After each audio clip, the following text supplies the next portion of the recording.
ସକାଳୁ ଫୋନ୍ କରୁଛି ତମେ ଆମ ସହିତ ଫୋନ୍ ଟା ଉଠଉନ। ଫୋନ୍ ଟା କଣ ଉଠେଇବି, ମୋ ପାଖକୁ ତ କଲ୍ ଆସିଥିଲେ ସିନା ଯାହା ହେଇଥାନ୍ତା। ହଁ ମୁଁ କଣ କହୁଥିଲି କି ସେ ମିଡ଼ିଆ ଭାଇ କହିକି ସେ ଭିଡ଼ିଓଟା କାଟିଦିଅ। ମୁଁ କଣ କରିବି, ଯାହା କରିବାର ଥିଲା ମୁଁ କରିଦେଇଛି। ବର୍ତ୍ତମାନ ସିଏ ଯାହା କରିବେ ତାଙ୍କ ହାତରେ ସବୁ କିଛି, ମୁଁ ଆଉ କିଛି ହଁ ଯେ କରିପାରିବିନି। ଶୁଣ ମୁଁ ଏଇନା ସରତାଇ ସହିତ କଥା ହେଇକି କହୁଛି, ତମର ଯାହା ପଇସା ଆମର ପାଇବାର ଥିଲା ମଣ୍ଡପ ପଇସା ହେଲା। ମଣ୍ଡପ ପଇସା, ମୋର ଯୋଉ ପଇସା ଖର୍ଚ୍ଚ ହେଇଛି ସେ ପଇସା, ଫୋନ୍ ଟା ବାଡେଇ ହେଇକି ଯୋଉ ଭାଙ୍ଗିଗଲା ସେଦିନ ଫୋନ୍ ବି ପଇସା ସିଏ ଦବାକୁ ବାଧ୍ୟ। କାହିଁକିନା ଏଇଟା ଏଇଟା ଗୋଟେ ନା ଏଇଟା ନା ଗୋଟେ ଶୁଣ ନିୟମ ଭାଇ, କଥା କି? ନିୟମ କଥା କଣ, ମୁଁ ସେଦିନ ତମକୁ ଗୋଡ ହାତ ରିକ୍ୱେଷ୍ଟ ପଢିଛି, ତାପରେ ମୁଁ ଯୋଉ ମେଣ୍ଟାଲ ଟର୍ଚର ପଢିଛି ସିସିଟିଭି କହିଥିଲି ସେଇଟା କ୍ୟାପଚର ହେଇକି ରହିଛି, ସେମାନେ ବି ଦେଖେଇ ପାରିବେ ମୁଁ ସେଦିନ କୋଉ କଣ୍ଡିସନରେ ଥିଲି। ଶୁଣ ତମେ ତାକୁ ମୁଁ କଣ କହୁଛି କି, ତମେ ସେ ଯୋଉ ଯୋଡି ଫଟୋଟା କାଟିକି କଣ କେମିତି କଣ ଭିଡ଼ିଓଟା ଆଉ ଗୋଟେ କଣ ପକଉନ। କୋଉଟାକୁ? ତା ଯୋଡି ଫଟୋଟାକୁ କାଟିଦିଅ। ଏଥିପାଇଁକା ସେମାନେ ଦାୟୀ, ମୁଁ ଦାୟୀ ନୁହଁ। ତମେ ଲିଜା ସହିତ କଥା ହଉନ। ଲିଜା ସାଙ୍ଗରେ କଣ କଥାବାର୍ତ୍ତା, ଲିଜା ସାଙ୍ଗରେ କଥାବାର୍ତ୍ତା ହେଇଛି, ସିଏ ବି କହିବାକୁ ଗଲେ ଶୁଣିବା ଉପରେ କଣ୍ଡିସନରେ ନାହାନ୍ତି।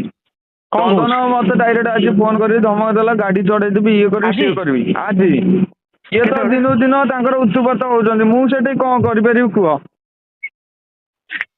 ଶଳା ହଉ ମୁଁ ଶୁଣ ମୁଁ ତମକୁ ଶୁଣ ଭାଇ ଶୁଣ, ତମକୁ ଭାଇ ଗୋଟେ କଥା କହୁଛି, ହଁ ଆଉ ମୁଁ ବର୍ତ୍ତମାନ ଯାହା କରିବାର କରିଦେଇଛି କଥା। ତମେ ବି ଯଦି ଇଏ କରୁଛ, ମୋର ପଇସା, ପିଲାଙ୍କ ପଇସା, ମୋ ପଇସା, ଏକଜୁଟ ପିଲା ଏକଜୁଟ ହେଇକି ରହିବେ, ମିଡିଆ ଭାଇ ବି ଆସିକି ପହଞ୍ଚିବେ, ତମେ ବି ଆସିକି ପହଞ୍ଚ, ସତାଇ ତମେ ଲିଜା 3 ଜଣ ଆସିକି ପହଞ୍ଚ, ସେଇଠି ଫାଇନାଲ କରିକି ପିଲାଙ୍କ ପଇସା ପିଲାଙ୍କୁ ଦେଇଦିଅ। ଆଉ ଗଲା ତମେ ବାଟରେ ତମେ ରହିବ, ଆମେ ବାଟରେ ଆମେ ରହିବୁ। ମୋ ପଇସା ମତେ ଦେଇଦିଅ, ମୋ ବାଟରେ ମୁଁ, ମିଡିଆ ତାଙ୍କ ବାଟରେ ରହିବେ, ତମେ ତମ ବାଟରେ ରହିବ। ଏତେ ପ୍ରୋବ୍ଲେମ କ୍ରିଏଟ ହବନି।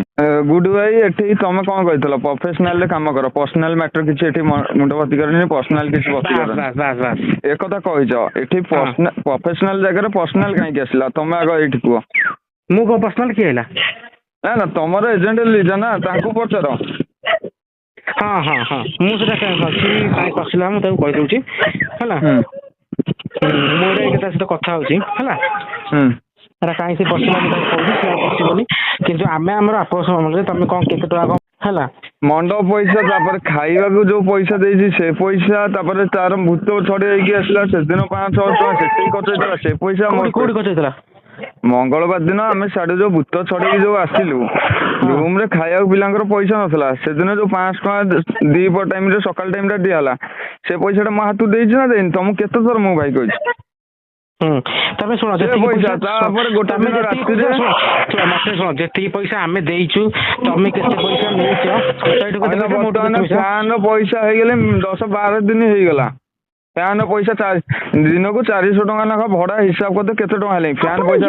ମୁଁ କହିବା କଥା, ମୁଁ କାହିଁକି ଏଥିରେ ମାତୁଛି ଜାଣିଛ? ତମେ ଭାବୁଥିବ କଣ ପାଇଁ ମାତୁଛି।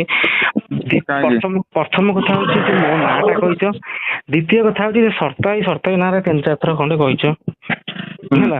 ତୃତୀୟ କଥା ହଉଛି, ଫାଷ୍ଟ ଅଫ୍ ଅଲ୍ ମେନ୍ କଥା, ତୃତୀୟ କଥା ହଉଛି ମେନ୍ କଥା, ଯୋଉ ନିଜର ତାର ପର୍ସନାଲ ଫଟୋ ପକେଇଛ, ସେଇଟା ହଉଛି ମତେ ଟିକେ ବାଧେ। ଦିଦି ମତେ ଫୋନ କରି ଏମିତି କହିଲେ ତ, କହିଲେ ଏଇଟା ବାବୁ ଯୋଉଟା ନା କଲା। ନା ନା ନା ଭାଇ ଶୁଣ, ମୁଁ ଏଇଟା କରିନି, ମିଡିଆ ଭାଇ କି ଧମକ ଦେଲେ, ମତେ ଧମକ। ଶୁଣ, ଏଇଟାକୁ ଆମେ କଣ କରିପାରିବା ତାହେଲେ? କଣ କୁହ, ତମେ କଣ କହୁଛ ନା କଣ କରିବା? ଯାହା କରିବାର ଅଛି ମୁଁ ଭାଇ କହିଦେଲି ପ୍ରଥମରୁ, ତମକୁ ଏଇନା କଲରୁ କହିଦେଇଛି, ମୁଁ ଆଉ ଥରେ ମୁଁ କହିପାରିବିନି। ମାନେ ତମେ କହିବା କଥା କଣ କି, ଯେ ତମର ଏତିକି ଖର୍ଚ୍ଚ ହେଇଛି, ସେତିକି ପଇସା ଦବାକୁ ପଡିବ ନା କଣ? ହଁ ସେତିକି ପଇସା ଦବାକୁ ପଡିବ ଆଉ। ତମେ ସେ ଜାଗାରେ ଶୁଣିଛ କି?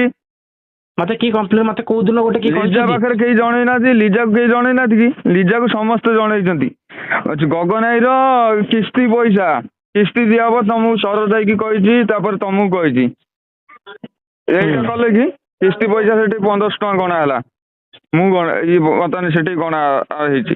ତାପରେ ମେଡିକାଲ କେସ୍, ତାପସର ଗୋଟେ ମେଡିକାଲ କେସ୍, ତା ସ୍ତ୍ରୀର କଣ ମେଡିକାଲ କେସ୍ ଆସିଲା, ସେଠି ପଇସା ତାକୁ 1000 ଦେଲ, ସେଠି ଦେଲ କି?